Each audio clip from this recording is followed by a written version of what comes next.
I've just discovered the microphone was off. It's very annoying, this. Anyway, I'm going to say it all again. Hello, welcome. Nice to have you back. John Matthew up in Toronto. Chilly there, chilly here as well. A bit further south, but it's still chilly. Welcome Michelle and Joan and Nicola. We are still going. You haven't been with us for some time. Oh, dearie me. I hope it was nothing serious. But we're very glad you're back. Nice to see you there. And yes, Nicola, you make a very important point.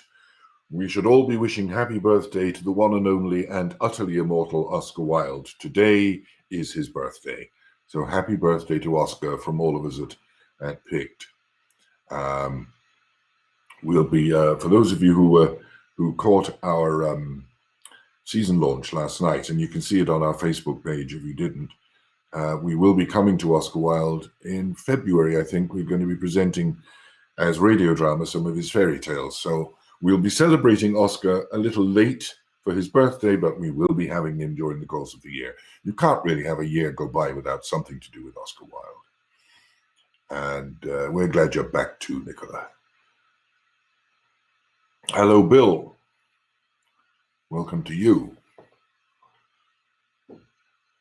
I wonder, did anybody out there actually see our launch last night on Facebook? All the information will be coming out in webs and emails and all sorts of things, but we just thought we'd do it live for the sheer fun of it. And it is coffee. Hello, James. And Nicola in Cork, now that you're back, I hope you spread the word among your friends and get some more people from Cork to join us, because we'd love that. I love Cork. Great city.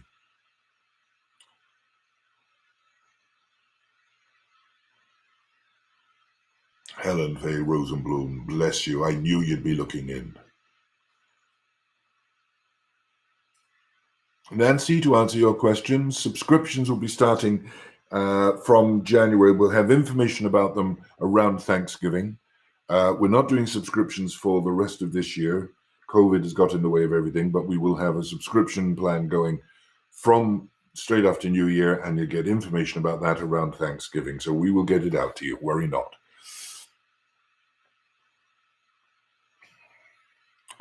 Hello, Helene. Yes, the Irish Rep Theatre does great productions. I'm a big fan of the Irish Rep. They do great work.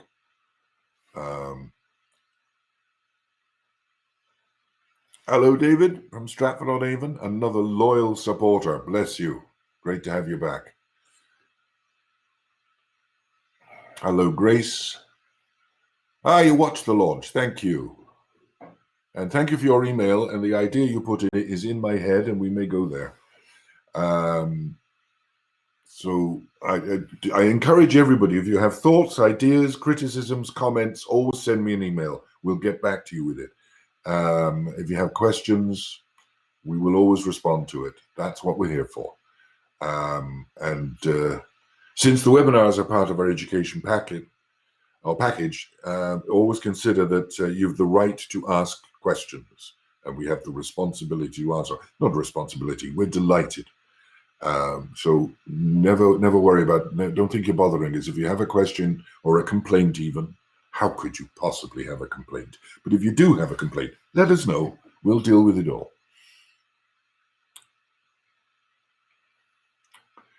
We're all beginning to roll in. It's a lovely day out there. Chilly, but lovely. The fall has definitely started to fall. Hello, Mark from Rochester.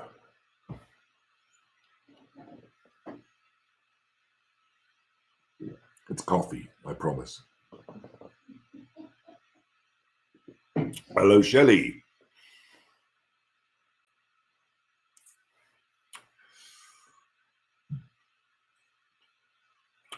Me. And Alma, hello you. We have a guest joining us today. I'll be introducing him in a couple of minutes, because we are talking about possibly the greatest Irish playwright and one of the truly greatest playwrights of the 20th century. And my guest today has worked on his plays, and there are a couple of his plays that are particularly, I think, important, and of which my guest is particularly knowledgeable. So we will be having a conversation. It's a two-way event today. Me. Karen, hello, and Anne. And Robert, welcome back indeed. John, you ask a very good question. What about George Bernard Shaw? Well, the answer to that is, yeah, we'll get there. And I think you might be referring to him possibly as the greatest Irish playwright of the 20th century. I would debate that with you. I think he was one of the greatest Irish intellectual minds of the 20th century, and some of his plays are utterly wonderful. But we will be doing, I will in the new year probably be doing an examination of a couple of his plays, possibly not the most popular ones or the most familiar ones. There are some of his lesser well-known plays that I think are brilliant examples of his political thinking. So we'll be looking at that in the new year, but I can only do one a week. So try to get through in this time, but then again, we're going to be doing it forever.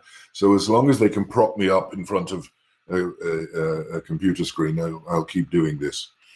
By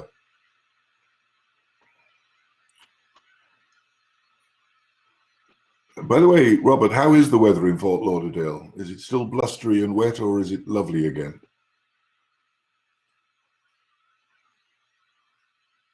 Carol, there is no black screen or picture of you. Well, I'm here and everyone can see me. So can I recommend, Carol, that you reconnect? Push your reconnect button and see if that works. Hello, Sarah from Scott. We will be starting very soon. A couple of minutes. We want to try and let people sign on, and some people, you know, getting on at 2 o'clock. We're not strict here. We don't punish people for being a minute or two late. 5 minutes late, naughty. But it's raining in Florida. Ha ha ha ha ha. With no sympathy. Shelley missed the launch last night. Well, if you go to the PICT, I think, is he still on the Facebook page? I'm not sure. Yes. Yeah, if you go to the PICT Facebook page, you should find the launch there. It's about 15-20 minutes long, just myself and Catherine chatting the whole thing through. But don't worry if you don't find it, because it'll all be coming out in emails and it'll be up on the website, all the information. But try the PICT Facebook page and you should be able to see it. Hello, Anne. Welcome back.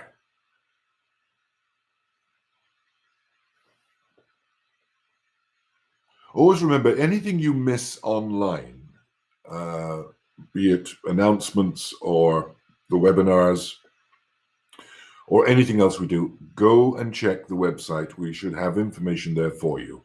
And very often, similar information is available on our Facebook page as well. And when you're going to the website, you'll notice the button that will connect you to our first streamed radio production of The Strange Case of Dr. Jekyll. And by pushing the button, and there is a paywall, that isn't free, but it's very, very, very economical. There's $10, and I think there's a $3 something service charge as well. But we're only charging you $10 to listen to this wonderful radio-style recording of The Strange Case of Dr. Jekyll, fully dramatized, acted out with some of your favorite PICT actors. And that will be available, started yesterday, and it finishes on the stroke of midnight on October 31st, which is, of course, Halloween. And there'll be more information about our next presentation coming up as well. So while you're on the website checking out the webinars, have a listen to The Strange Case of Dr. Jekyll. More about that later.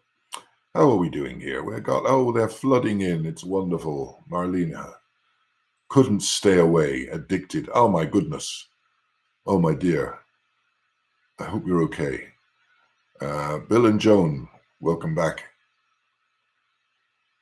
There you are. You see on your chat now, there's the connection. If you want to go and look at or listen to The Strange Case of Dr. Jekyll, we make it so easy for you to connect to these things.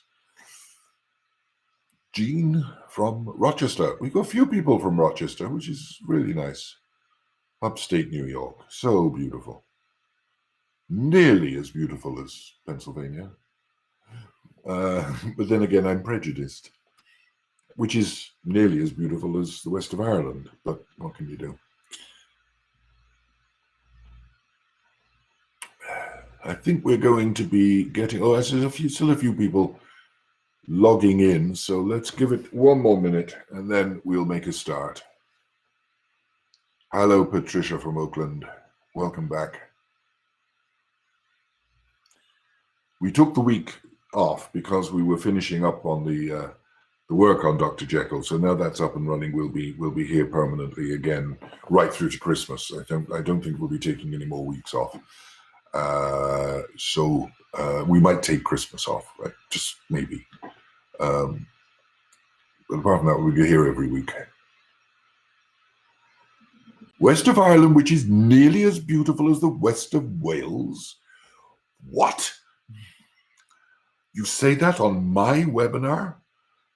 Dear, oh dear, oh dear. Mind you, the west of Wales is rather pretty.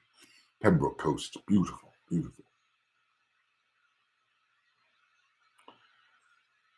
Oh, James, I love your priorities. What is money when you can listen to us? Much more important. By the way, if you have any money, you can always donate to us as well. I just drop that one in. But yes, deeply flattered. Jessica, what a lovely, bright smile. Well, I think we will make a start now. So, today's webinar is called Finding Friel. Now, we chose this one quite specifically because on the principle of dealing with classic writing, classic theatre, and again, that principle I always keep repeating, that a play is classic if it is true of its time and for all time. And in the case of Brian Friel, if it is true of its place and for all places. I think this is also true. So Brian Friel, for those of you who don't know, who died, he actually died 5 years ago. It's amazing. It's 5 years ago since he died. Irish dramatist. He was also a short story writer. It's how I first discovered him. Way back in 1969, I found a book of short stories called The Saucer of Larks by this guy, Brian Friel. And I was utterly enchanted by the way he wrote, by his use of language.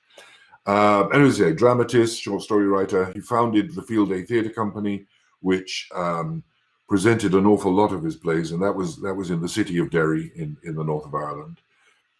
Generally considered to be one of the greatest English language dramatists of the 20th century. Some would say the greatest. I'm not going to go down that road because I've known 2 or 3 of them, and the competition say, well, Brian Friel, Harold Pinter, who whatever, George Bernard Shaw. And it was often stated about him, the phrase often used about his style of writing was Chekhovian. But he was a phenomenon. He was a remarkable writer, and he was the term internationally recognized really is absolutely true of him. He was, I discovered, not only a member of the Irish Academy of Letters, but he was a member of the British Royal Society of Literature and a member of the American Academy of Arts and Letters. So he was truly a recognized, an internationally recognized artist. So to join me in this conversation, I have my dear friend, Matt Torney. Matt, who is a director from the north of Ireland, and has worked with us here at PICT. He directed a couple of plays. He directed Observe the Sons of Ulster Marching Towards the Somme, a quite wonderful production that he did of that. And he also did one of our Sherlock Holmes plays, The Crucible of Blood. Matt, are you there? There you are. Hello, Hello and welcome. Matt is in fact not in the north of Ireland. No. Matt is now artistic director of a theater in Atlanta, Georgia, but at the moment you are in North Carolina. Is that correct? That is correct. Yeah, we're visiting my wife's parents on a farm outside Charlotte in a small town called Marshville. So, hello from Marshville, North Carolina. I say that about we Irish. We do get around, don't we? we do. And I had a coffee yesterday in Atlanta with a guy who runs a choir in the heart of downtown Atlanta, which he's from Laois. So, so the two of us are sort of sitting there in downtown Atlanta having a socially distanced coffee and just thinking how small the world it's is. a very small world. If you're Irish, it's a tiny world. You don't get to many people from Laois, mind you. But there you go. So listen, talking about Friel and your awareness of him and your understanding, and I know that you have a particular, as we would say, graw for three of the plays. There are an awful lot of plays, and you're not even going to try and discuss all the work. But there is a commonality about a lot of the plays, 14 of them, in fact. And that is that they were set in this fictitious town of Ballybeg. Your Irish is better than mine, so you can give the Irish pronunciation of that. But, or I'm going to try, but Ballybeg, and it literally means small or little town. I mentioned this a few weeks back when we were talking about August Wilson, that he set his century cycle of the 10 plays, 9 of which were set on the Hill in Pittsburgh, set in different periods, different times, different decades, which gave them a universality. What do you talk to us a little bit about the Ballybeg concept of the small town? So I think one of the most interesting things about the title of this webinar, Finding Friel, is that Friel himself, he considered himself to be lost. His plays are like looking at his Northern Irish identity. There's a wonderful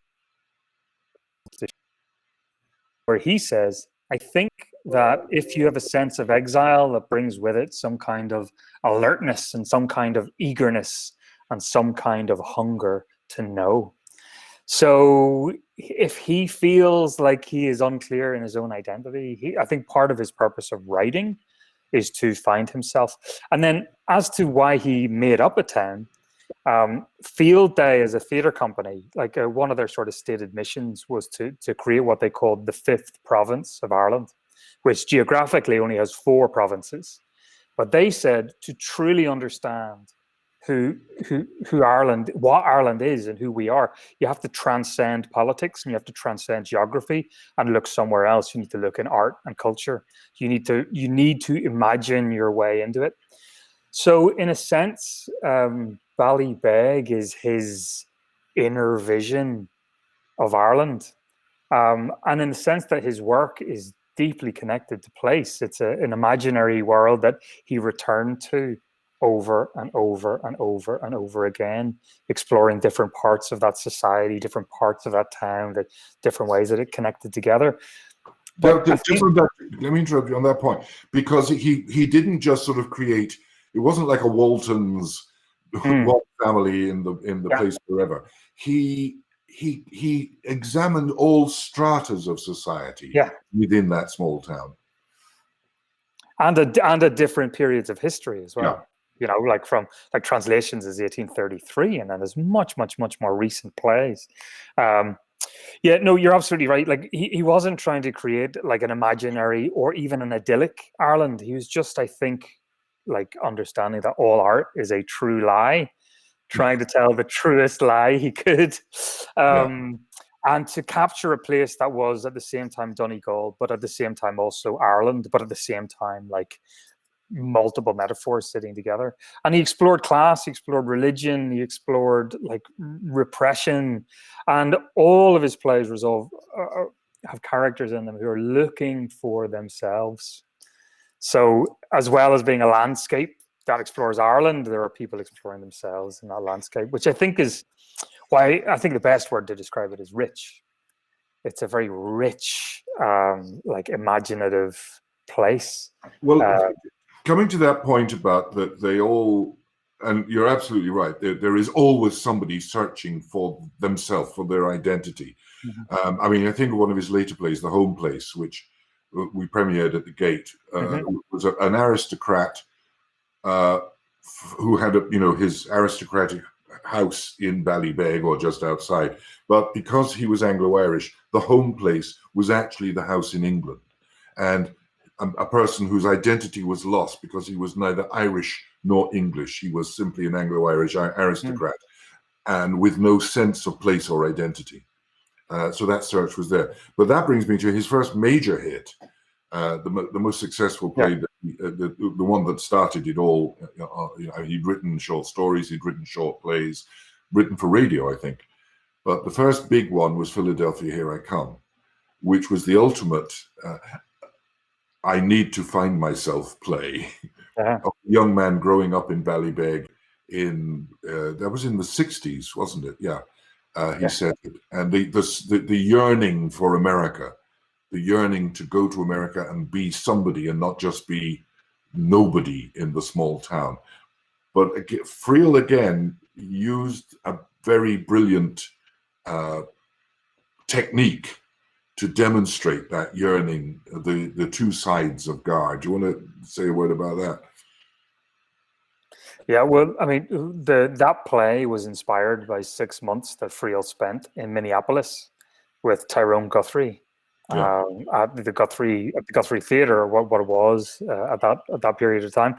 And I think that the journey that he went on as a young man from Northern Ireland, suddenly being in America and seeing Tyrone Guthrie, who was so successful and did so much to define the regional theater over here, when he went back and was looking, I think he described the period of his life as he was trying to find his voice, and he didn't find it in short story writing.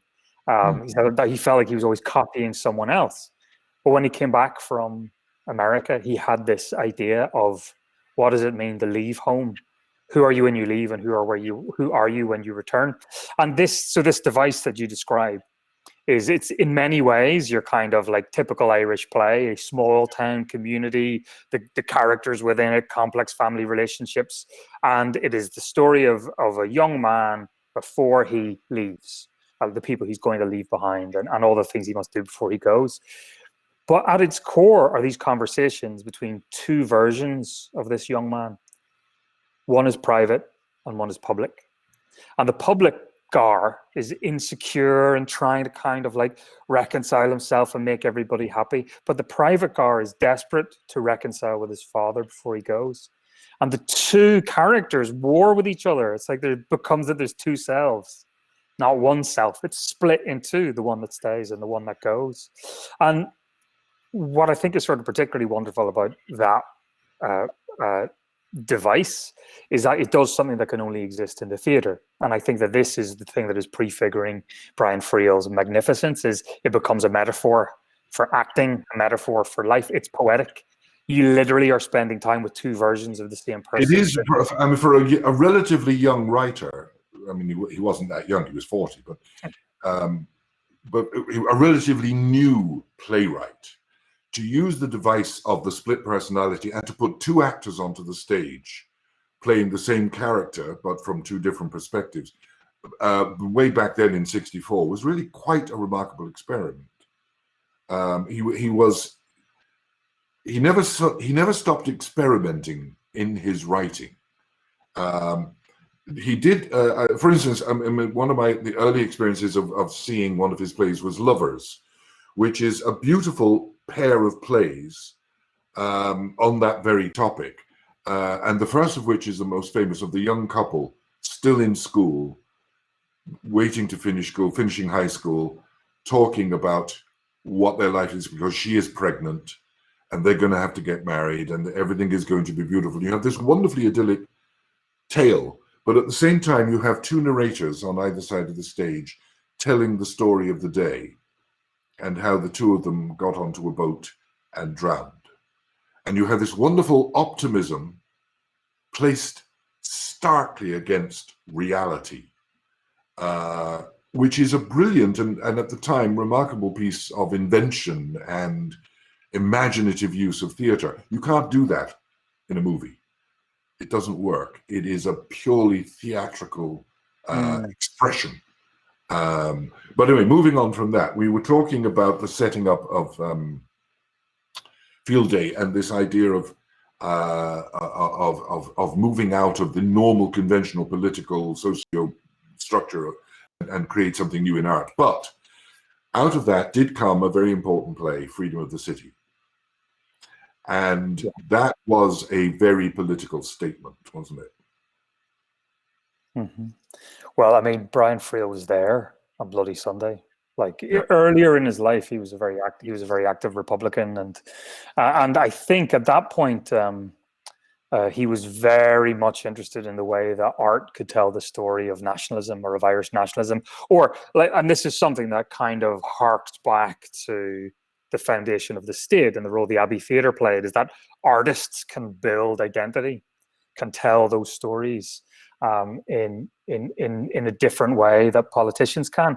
And I think because he was there, he was able to kind of talk about his direct experiences and channel them into a story that, like, if you were to read the news report of the day, you would encounter it in a certain way. But if you're dealing with characters and drama and the structure of it and very innovatively structured play for its time as well, he brings the immediacy of the cause to people, to audiences kind of around the world.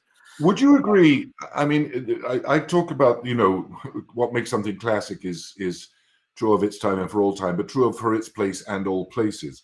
I'm going to read a quote I found from Brian Friel about Bloody Sunday. And for those of you who don't know what it was, the British Army quelled a peaceful march by going, the paratroop regiment shot 13 people dead on the streets of Derry on that day. And there was a major inquiry, though it was a totally unnecessary act of violence, and yet the army were exonerated. But Friel's quote, "It was really a shattering experience that the British Army, this disciplined instrument, would go in as they did that time and shoot 13 people. To have thrown yourself on the ground because people are firing at you is a really terrifying experience." Now, that's a very simple statement, but it is enormous in its truth, that a disciplined military body would go out and shoot 13 perfectly innocent people. And that experience, that incredibly seminal experience of being shot at, of throwing yourself on the ground, knowing that if you were lucky, you wouldn't be hit by a bullet. These experiences are not just Derry. They're not just Ireland. They are happening everywhere all the time. It's the Freedom of the City is a play for all times and all people, especially when you are potentially the victim of what we might describe as authorized or organized violent acts by government or other institutions. I'm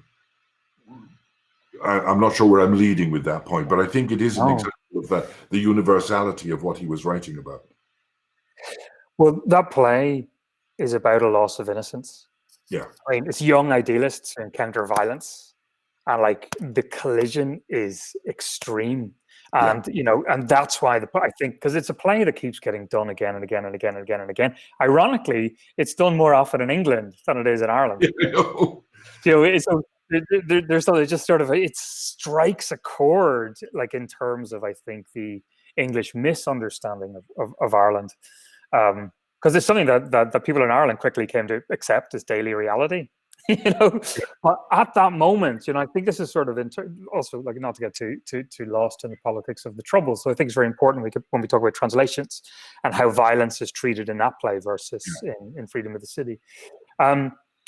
Once you know what it is like to lie on the ground and have bullets flying at you, you can never unknow it. So your political consciousness is no longer like a tabletop sport. It's no longer about words and dreams and thinking. It's something that has blood behind it. And that's something I think that Friel understood from being there, but also that was a microcosm of what had happened in smaller ways all across Northern Ireland and had been happening in sort of other ways for decades. It was just less visible and less pronounced. Yeah. But this idea of loss of innocence is another one of the great themes of his plays. But I also think it's sort of the at that moment of the Troubles, before it became inevitable, you feel that something might change, and then with the hindsight of history, I think we read that play differently, or we understand its poetry in a slightly different way. But I mean, it's very powerful. But I remember when I saw it for the first time, I was like, I wasn't ready to see that, to see a world that I thought I understood. I agree. I found the first time I saw that play, which is when they brought the production from Derry down to Dublin. I was angry, just so angry, Well, and I don't get angry easily. And I think that's why it's constantly being done, especially in the UK. I think in terms of British theatre, there is a residual sense of responsibility that play must be restaged. yeah, Can I move on? Because you mentioned about loss of innocence, and I want to come to translations. Not to translations yet. Sorry, I'll come to that in a minute. To Aristocrats. Now, Aristocrats is a fascinating play because, again, set back in Ballybeg, about one of the big house families. You know, the posh people of Ballybeg, and their belief in themselves in a world where, at a time in Irish history when they're called aristocrats, but they're not really. They are just big house people. They are. They have their own memories. They have their own traditions. They have their own the mythology of their own family. Suddenly, when it's in question, begins literally to fall apart. And that in it is also a kind of a metaphor for an Ireland that disappeared, drifted away, isn't it? Oh, absolutely. I mean, I think that the reason that there are so many wonderful Irish plays is that the question of what is Ireland is eternally unresolved. There's no one Ireland. It has to be plural, and I think this is something that Friel explores in his writing. I mean, like, similarly, there's not one America. There's Americas. There's a plurality of ideas, but because in Ireland, right, you've got your working class. Urban Ireland, which is a very unique thing, like Belfast and Dublin. You've got your big house Anglo-Irish Protestant ascendant aristocrats who lived in a very different Ireland from the kind of tenant farmers and then the peasant culture and the kind of rural economy. And they are all Ireland, and yet all of them are completely different. And I think what is amazing about Aristocrats, and that's not one that I know particularly well, it's one that I saw years and years ago, is that it's very Chekhovian. Yeah. In that there is a nostalgia that defines people's inner world. Like a sense of loss or dwindling, you know, that kind of like an autumn of being. It isn't an Ireland that exists with any sort of force anymore. It's kind of morphed into something else. But by looking at it and exploring what it means to kind of change, like a changing of the seasons, what that means for the identity of a country or an identity of a community, I think leads to some wonderfully melancholy writing. And as opposed to sort of more aggressively political plays, there's just when I see that play, I see the big windows and the fading light and the dusty faded furniture. And the phrase I always imagine it with dust slowly settling over all the cast, all the characters. It's like it's an aspect of Ireland that's just going to sleep and will never wake up again, which is. It's not sentimental, but it is deeply nostalgic, which is rather beautiful writing. On the topic, because you said the magic word, you know, he is constantly referred to as Chekhovian in his styles of writing. And it's not that he copies Chekhov, although he did some brilliant translations of Chekhov. But his version of The Seagull is, The Three Sisters is wonderful. But that he is Chekhovian in that sense of watching change occur, which occurs in just pretty much all of Chekhov's. What you're watching change occur, and that the arrow of time moves forward and there's no way to bring it back. But I still think one of his most Chekhovian plays in that sense is Dancing at Lunasa, which I know you're particularly fond of as a play, as am I. There's a debate as to what was his greatest play. To my mind, it was Philadelphia, followed by Translations, followed by Lunasa. Other people will say Lunasa was it. Anyway. But Lunasa is a fascinating play because, again, of its universality, I think. Would you agree with that? Absolutely, absolutely. So, I mean, the last time that I saw Dancing at Lunasa was in Baltimore, Maryland, in a production directed by my wife, who's also a theater director. And what drew her to the play was how much it reminded her of her family in North Carolina, and what it reminded her of, like, Appalachia, and the kind of the like women gathering in the kitchens, the role of music, dance, the presence of religion in the play. She just sort of like lost herself in it and saw herself in it. So it was interesting that I directed Translations the year before, and then she directed Lunasa. So we kind of like had a little Friel club in our house. But my most vivid memory of around Translations is seeing, it was one of the few times I saw my father cry was when we watched Dancing at Lunasa. I think it was the movie version with Meryl Streep, because it reminded him so vividly of his childhood, you know, of like sort of the women in the kitchen and that sense of time passing and time lost and time restored. And I just think that's amazing. The thing that was interesting revisiting that play recently, and also revisiting it not in Ireland, was this theme of repression, of like lost joy or stifled joy. That like joy is something that's snatched in quiet moments. There's a beautiful dance, there's some shared laughter, there's like these sort of wonderfully supportive relationships, but there's also this like stifled sexuality through the whole thing. This feeling of you used the word earlier. You mentioned religion, and one of the interesting things about these plays is religion is never a major issue. It's a kind of understood, isn't it? And that the repression of the women, part of that repression is the fact that they have been brought up under what we would describe as a repressive Catholicism.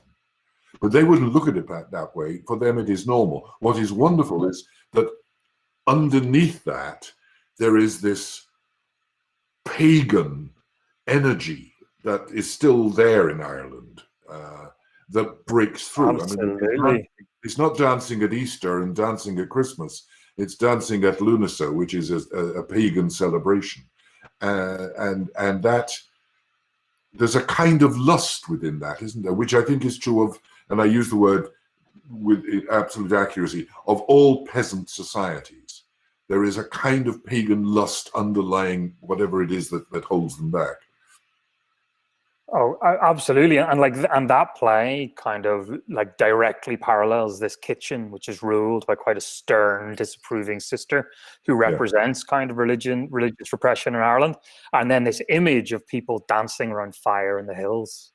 Yeah. That's calling to the younger people in the house that they want to go out into. But I think what's also beautiful about Friel is it is that dichotomy. And also it's a memory play where a boy is remembering back and conjuring these memories and looking at it from the present, and how in him is both the fire and this like the cross, even though it's never mentioned. But I also think this is something that resonates through all of the plays. You know, like one of my, I mean, I would have a different top three than you, which would have Faith Healer on it, which is, I just think that one of the most stunning plays. And I watched it recently in the streamed version from the Old Vic, and it was wonderful to kind of be able to experience Friel virtually with a great cast. But I just realized they never mention the Christianity in that play. In Faith Healer. In fact, they just don't. Well, I'm glad you segued to Faith Healer, because that was my next question. You're right. Religion is never mentioned. We're talking about a guy who's a faith healer. No religion is ever mentioned. But I think it says I agree with you. I mean, I suppose it's in my top 3 sharing places with. But what is remarkable about that play, I mean, it's been considered the greatest monologue play ever written. For those of you who don't know it, it's the story of a faith healer, Frank, and the journey that they took in Scotland, although it ends up back in near Ballybeg, I think, doesn't it? Mm-hmm. And it is story told. The first half is he's telling a story, then we have his wife telling the story, then we have his business manager telling the story, and then we end up with him again. 4 monologues that are quite magic in the quality of the writing. It's storytelling at its greatest. And in its day was, again, it was quite unique in its day, wasn't it? It was not a normal style, and it was quite a surprise for somebody who had written naturalistically to suddenly shift to this mode. Well, to encounter it again, like recently, I mean, I think it was like maybe 4 weeks ago that I watched it. It was startling how different it was from my memory. And in a play that is about the elusiveness of memory, in which none of the monologues agree with each other, in which they all overlap and intersect in different ways, and it's unreliable because what the play is after is like, who is the faith healer? Like, why can he not heal himself? In what ways is he broken? And there's a kind of metaphor for the healing as both a spirituality and art. It's his creation, it's his act of creation, and it is also his downfall, like at the end of the play. But there was one moment of the play that just took me so much by surprise. In the first monologue, he talks about how his wife is English, and he goes on about his English wife or his girlfriend is English. Or he goes on about his English girlfriend. And then the second monologue, you meet the girlfriend, except she's not English, she's Northern Irish, and she's his wife. He's lied to us, and she doesn't clarify that for about 6 or 7 minutes. So you're left being like, who is this? What is this? Because well, he's playing with what is truth, isn't he? I mean, it's rather like the Japanese play Rashomon. What is the truth of a situation? And as you say, each of the intertwining stories contradict the others, and Frank occasionally contradicts himself as well. That search for identity is also a search for an inner truth or an understanding of yourself. It's just another journey of self-discovery, but done quite wonderfully. I want to move on, though, to your favorite play. I'm my number one. Your number one, which is Translations. And this was, in his writing, this was relatively late. It was 1980. Yeah. Also first presented by his own company, by Field Day in Derry. I'm just giving people a bit of a background. Set in 1833. So, quite a way back. Pre-famine, importantly. And it's a play about language. It's about a lot of things. But language and cultures are predominant within it. Just a brief point, and you can explain slightly more than I can, but this was at a point where very many people in Ireland's first language was Irish, was Gaelic. They didn't speak English. And the further west you went, the less English would be spoken by the, shall we say, the agricultural classes. The British rule was absolute. And the purpose of the title is that one of the things the British were doing were translating the Irish name places and giving them English names. And so if you're going on a trip around Ireland today, you will find that everywhere has two names, neither of which relate to one another, because the British were very bad at translating the Irish into English. And one of the places was, because they couldn't work a translation for the Irish, they gave it the closest they could to English. So you've got a town in Donegal called Burntfoot. But so it's That's a little background on it. You want to talk a little bit more about it? Yeah, sure. I mean, so as a Northern Irish person who works in the theatre, translations looms large in my consciousness. And I think, like many people of my generation, when they encounter this play, it's just like, because it sits at the intersection between all of these different ideas that are really active in the Northern Irish imagination: political identity, cultural identity, and then also, like, it's after this elusive exploration of the self. And I think it's also the play in which Friel's sense of himself as an exile is the most present. Um, so yeah, like as you said, it takes place in 1833, and it's based on this British, the British Army engineers have arrived outside Ballybeg with their cartography equipment to make the first ever proper map of the place. Because, like all corners of the empire, the British needed to measure it and name it so that they could own it, or so that they could manage it. And at that time in Ireland, there was a phenomenon called hedge schools, because if you weren't Anglican, so if you're a Catholic, or even if you're a Presbyterian Protestant, you weren't allowed to be educated. The only people who could be educated were people who were educated in the Anglican faith. So since like early 1700s, it had been illegal to educate your children. So illegal schools just started popping up all over the country.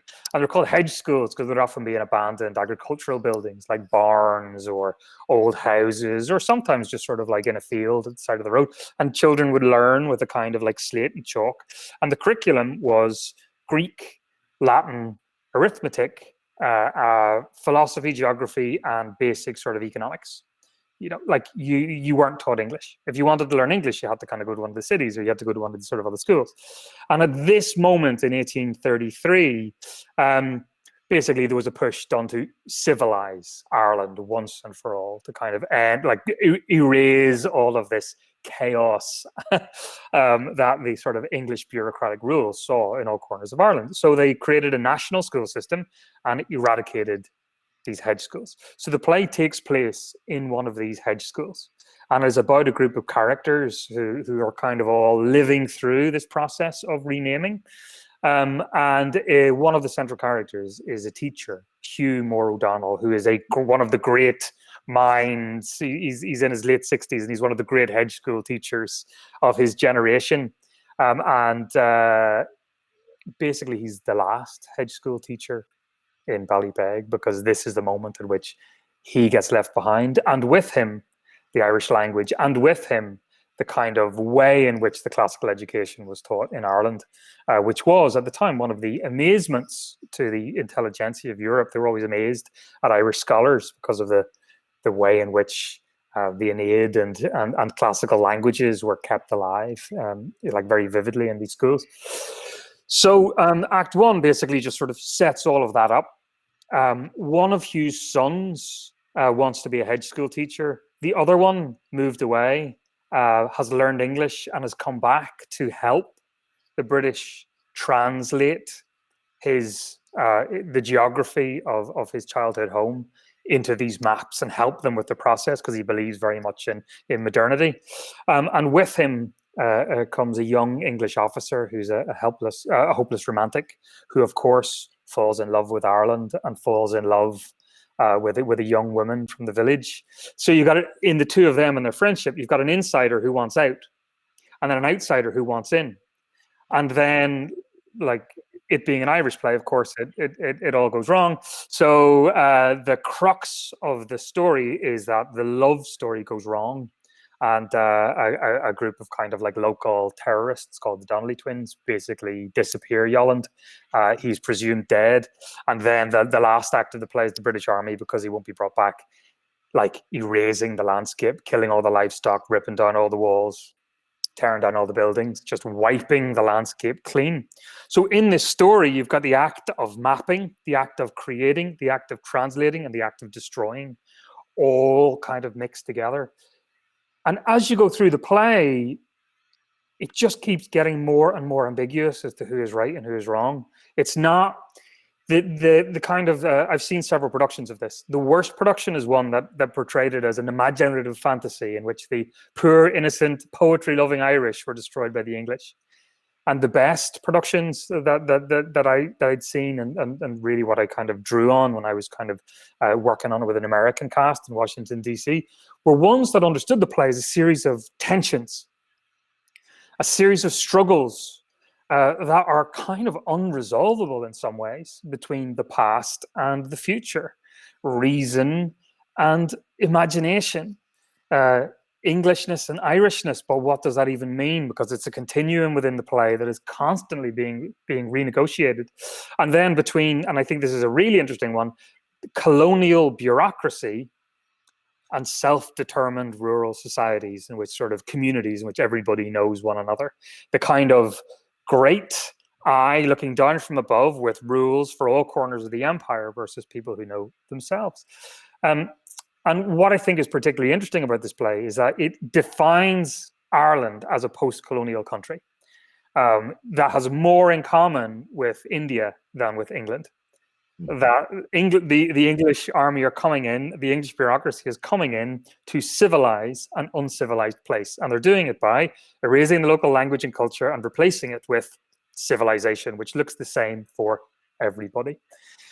And when you think about it as a kind of metaphor for Northern Ireland in 1980, like I think it's impossible to really understand the play without understanding that it premiered in Derry in the Guildhall, which is a building which exerted Protestant power over the city of Derry in the north, and it was after the first 10 years of the Troubles, which were the most violent and contentious 10 years of the Troubles. And to kind of try and talk about the present by going into the past, and to try and talk about the forces that are working on each other and preventing communication, I think is really, really, really interesting. But the most interesting thing about the play, again, is the form. The play, half the people in the play are speaking Irish and half the people in the play are speaking English, except the play is written in English. So it's an act of fantasy. So the audience can understand everybody, but the characters can't understand each other, if that makes sense. So there's a scene in which two lovers are talking about how they're going to express their love for one another.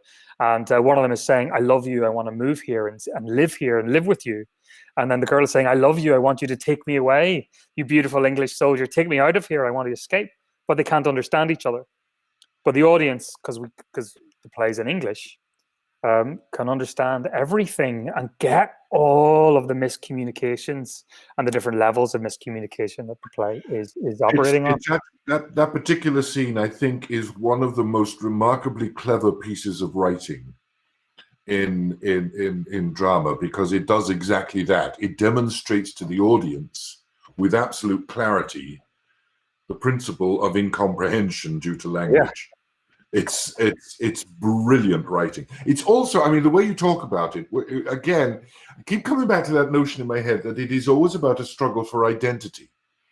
All of the plays. Completely. Where am I? Where is what is Ireland? Where is Ireland? What was this? The struggle that was going on by the British wishing to make everywhere Britain, which they did with India, and they tried it in China, and they tried it, just about everywhere. By destroying the identity that was already there, but that was in many, I mean, as you say, it's incredible when you think that these peasant Irish were learning Greek and Latin and mathematics or arithmetic in those days and geography, knowing their place in the world, knowing and understand that these were being taught in hedge schools, probably a better education than many kids were getting in the real schools that were being run by the Anglicans and by the government. But it had to go in a way, because progress doesn't, as I say, the arrow of time keeps moving forward. So that identity did have to go anyway. It was tragic, but it was inevitable. You're looking for something. Yeah. No. I had a couple. He had a couple of quotes. Like Moira, who's the lover, who falls in love with the English soldier, she challenges the teacher in a remarkable moment in this first scene where she says, "I don't want Latin, I don't want Greek, I want English. I need English," because she wants to move to America and escape because there's no future here for us, for her. The idea that it is the end of a road, it is a barren branch. And you need modernity to get us through, but it's like, by what process do you modernize? What gets, and this idea is, how do you reconcile the future and the past in the present? You know, I think is where the question of identity lies in the play. And also, when you think about one other interesting thing is that his son Owen, who's helping the English, they can't pronounce his name, so they call him Roland. So he's literally a man with two names, depending on who he's talking to. And the kind of quixotic nature of language, there's another quote here is really interesting. Words are signals, counters. They are not immortal. A civilization can be imprisoned in a linguistic contour that no longer matches the landscape of fact. So this idea of the word. Yeah. That's a deeply profound. That's a very profound statement. I think are you there, Matt? Yes. Can't find your picture. I'm just looking at me. Anyway, it's a remarkable statement, because it's one of those, you know, what is truth, who knows? But that one is an absolute truth. And anyway, I wanted to. There is also, he does in the play. One of the things about Friel's writing, and I don't want people to get the perception that everything is incredibly serious and incredibly depressing, because he has a wonderful sense of humor as well. And every one of the plays, every one of his plays are funny. He understood the nature of comedy, but he does it not through situation, but through character most of the time, doesn't he? That's right. Yeah. We laugh at the absurdities of people. Well, I mean, and that's very Chekhovian. Again, you know, because Chekhov was sort of the comedy and the tragedy of life side by side in the same play. And I think one of the things that Friel does, and I think this is his sort of comic instinct and his poetic tendency, is he pushes some characters to extremes. And there's one of my favorite characters in the play, who in my production is played by Marty Giles, who I know is a favorite of PICT audiences. It's called Jimmy Jack Cassie. And he's somebody who never left school. He's in his 60s, but he never left school. He still comes every day, and to him, the classics are as real as reality. So Artemis is a real person. Pallas Athena is a real person who he's in love with. Like, the characters from Greek mythology, to him, could be walking down the street, like next door. Like, he is a character who lives without a sense of time, and how, like, in the play, it sort of is a tremendous figure of fun, because he's talking to people as if these classical things are real when they have no idea what he's talking about, which is another form of miscommunication. And that, do I see? Yeah, I think we have a picture of Marty playing Jimmy Jack. Can you put it up there? Oh yeah, yeah. So there he is. The blessed Martin Giles. But yeah, it's again that wonderful sense of who am I. That one's education actually dominates your imagination to the extent that you become part of the mythology that you have learned life through becomes part of your own existence. Yeah, it's like because the Jimmy's issue is that he's taking it literally, and Hugh is a quote for that. It is not the literal past that shapes us, but images of the past embodied in language. And then he says, and this is after the world is broken and he's looking to the future, we must learn to renew these images, otherwise we fossilize. Yeah. It's a quote I've used before from Lampedusa's book, The Leopard. Things must change if they are to remain the same. You know, we must move forward. Yeah. So imagine we can carry with us the things that matter, but we cannot stay with the things that matter. We must carry them forward with us. So understand, like, if you're in Derry in 1980 and you're watching this play, like the kind of the present political reality of the Troubles meeting the complex history of how Ireland was named, or how Ireland was renamed at this moment in the 1830s, is meeting these complicated questions of identity, which is a spectrum and not a binary. And I think one of the most amazing things to point out is that the play being entirely in English, and probably only a small percentage of the population who are watching the play, of the audience, speaking Irish, is another sign of what happens when culture is erased. Is the only language that Brian has to tell his story is the language of a colonizer. You know, he's not writing in Irish, because he could write in Irish, but he's not. He's showing how even the world that he's describing as disappearing has already disappeared and has been replaced by something else. And now then that is a paradigm with which you talk about the past, which itself must disappear if there's going to be a new space opening up in which we can find peace with one another. So I think it's very profound. And actually doing it in America was really, really, really profound for me, because I think everyone in Ireland knows this play, has seen this play, has talked about this play. But I had an opportunity to share this play with an audience of people who'd never seen it before, or who didn't know it, and a few exiles. And actually, we did a thing where, which I think Friel would have liked. We illegally imported turf. we got someone to send us over a box of turf that we would burn in the room before the play. We burn in the theater. There is nothing in the world like the smell of turf to say this is an Irish. Yeah, no, but it's like that smell. So you walk in and you're like, "What is that?" You know, and if you knew it was boom. It was really emotional. We recorded a clip of Marty and myself reading a scene from the play, and it's Hugh and Jimmy. Jimmy having decided he's going to marry Pallas Athena. Yeah, and the fact that Hugh, this, as you say, the great scholar, the great teacher, has been basically thrown out and replaced by a British installed national school teacher. We'll play the clip. It's only about 3 or 4 minutes. I apologize in advance for my bad acting and my atrocious Ulster accent. Also, they're very drunk. You need to know that these two men they're supposed to be very drunk. Very, very. By this point in the play, that's like very, very drunk indeed. So. Yeah. Can we run that clip? Here we go.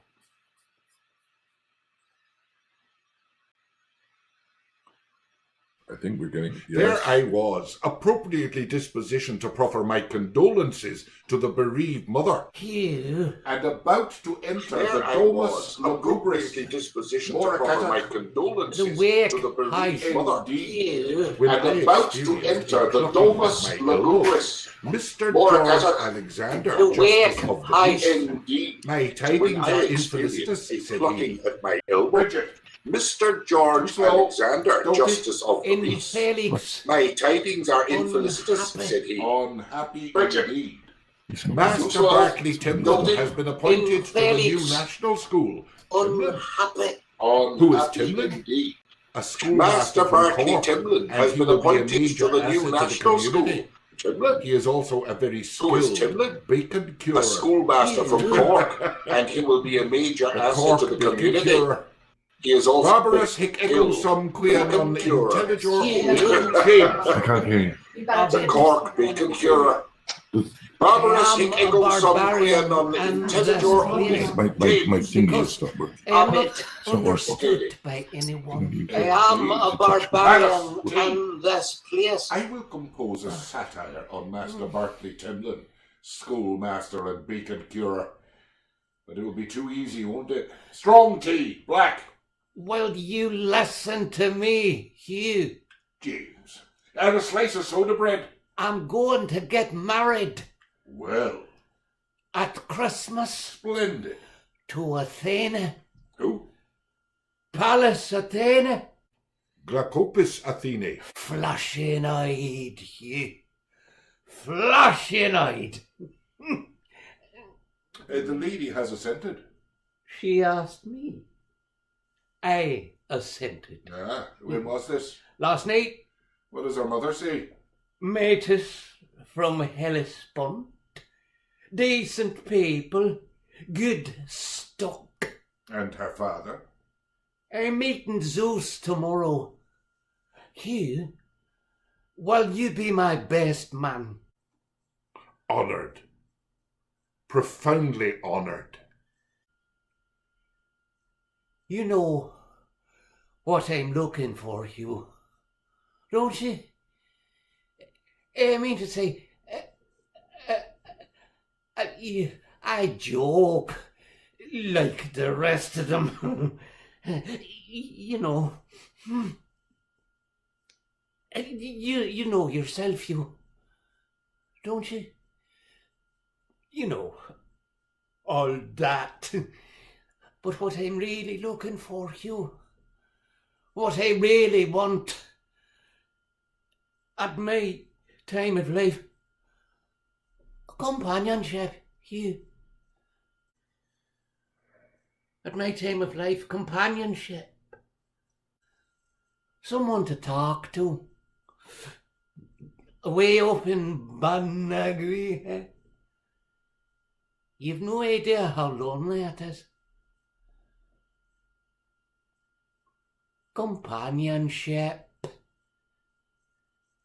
Correct, Hugh. Correct. Correct. And they always liked her, Hugh. Correct. Correct, James. Someone to talk to. Indeed. That's all, Hugh. The whole story. You know it all now, Hugh. You know it all.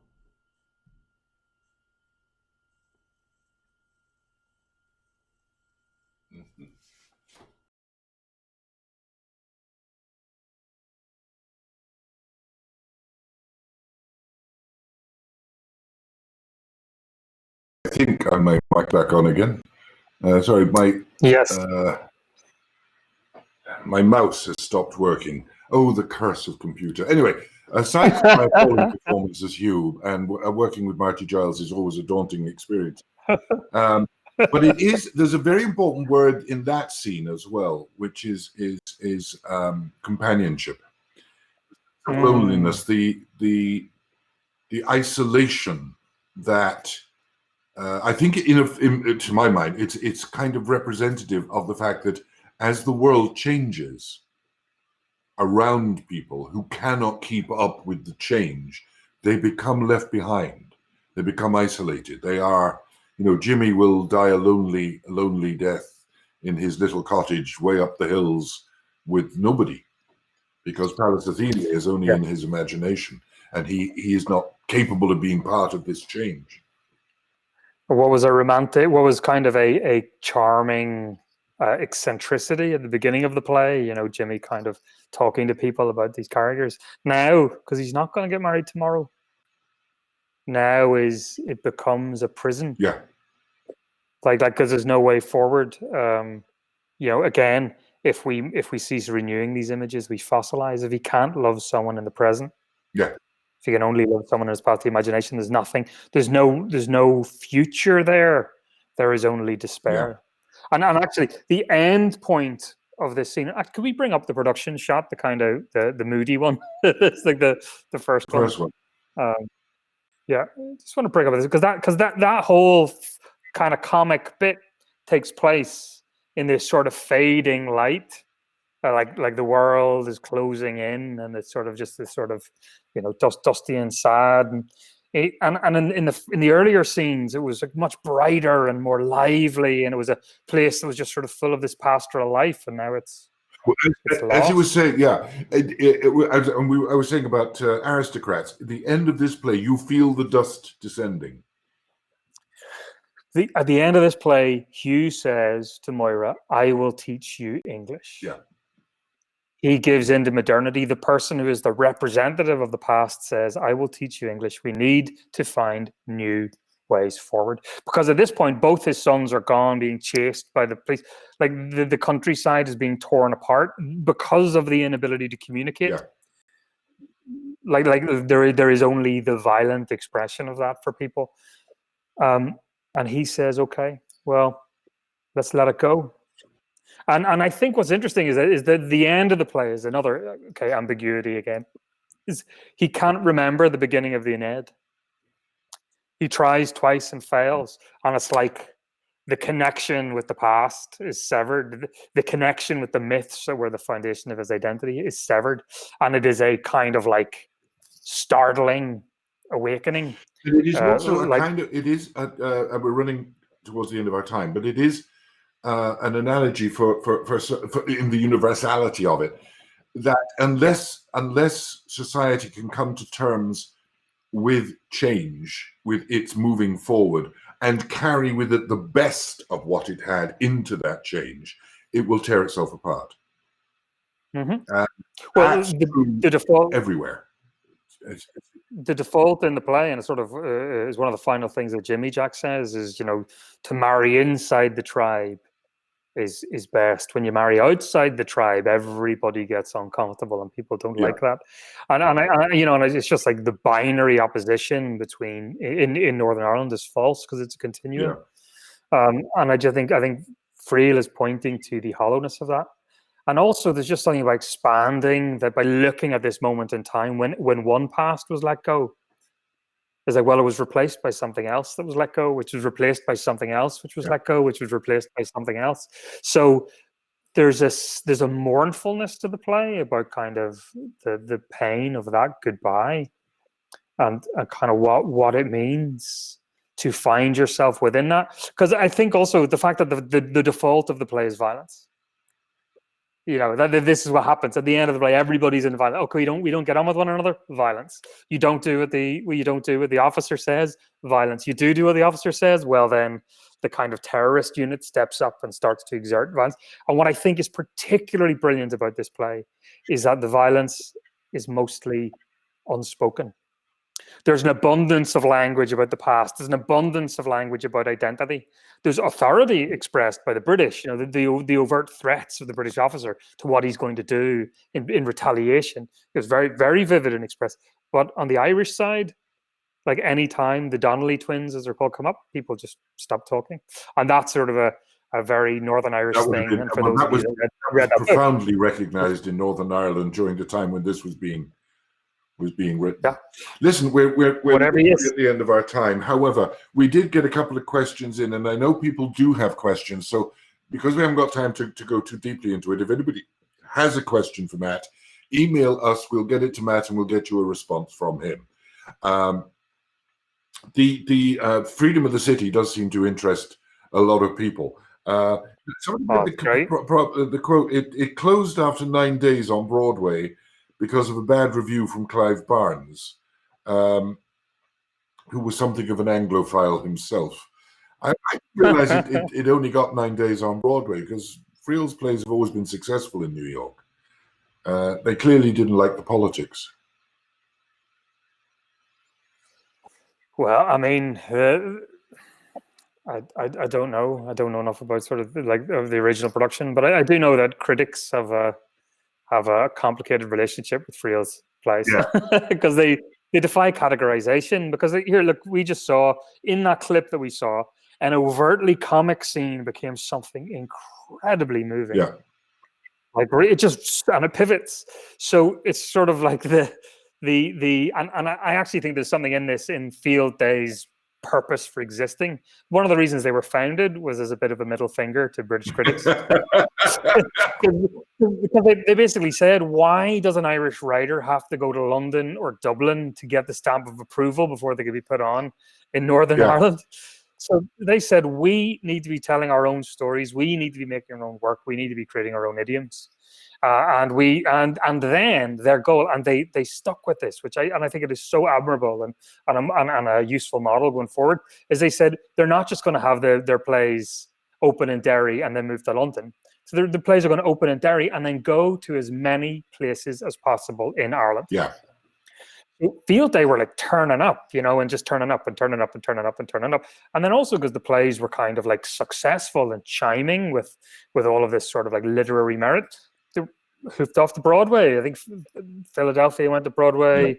Yeah. I hadn't actually known Freedom of the City made it across, but it makes sense. Translations closed as well after bad reviews on Broadway in its first instance, but then was brought back again twice.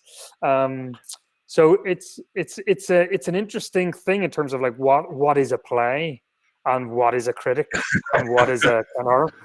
Because if you see Freedom of the City with this caliber of actor in a kind of church hall, Donegal or somewhere in Sligo or somewhere, like it's just someone, if they just turn up and do this play, well, what are you encountering versus if you're in a because they're essentially following the basic dictum. Our job is theatre. Our job is to address stories to people and to let them learn from it. And the fact that you play Broadway or the West End of London or whatever is just another venue where you can make a lot of money, but it's just another venue. And the purpose of the play should be to entertain people wherever it is. Listen, we're going to have to stop. That's been brilliant. Thank you so much, Matt. Thank you. As I say, if you have questions for Matt, please just send us an email, the usual thing at PICT Classic Theatre, and we'll forward them on to Matt and get an answer back to you. Thank you all for being with us again. Next week, we're going to start a two-parter on Gothic horror. And I'm going to be talking about the genre of Gothic horror, both in terms of novels and how it translates into theatre and all of that. And we'll be looking at some of the great classics, you know, like Dracula and Frankenstein and Dr. Jekyll and Mr. Hyde. And so that's going to be for the next 2 weeks. Just to remind you, two things. First of all, The Strange Case of Dr. Jekyll is live now online. And if you go to the website or in the chat line, I think you'll find the details of it. Please do give it a listen. It's only $10 and it's all of your favorite Pittsburgh actors. So please enjoy that and let us know what you think. Also, always remember, we're only charging $10 for a ticket. We can't charge our normal ticket prices. We're not going to, but we still need the income. And so every single donation you can send, no matter how small, really matters to us. You can push the button again on the website. You can send us a check. You can stop me in the street. I don't mind, but all the donations you give us really do help. Apart from that, stay safe, wear your mask, wash your hands, vote, and we'll see you all next week. Thanks for being here. Bye.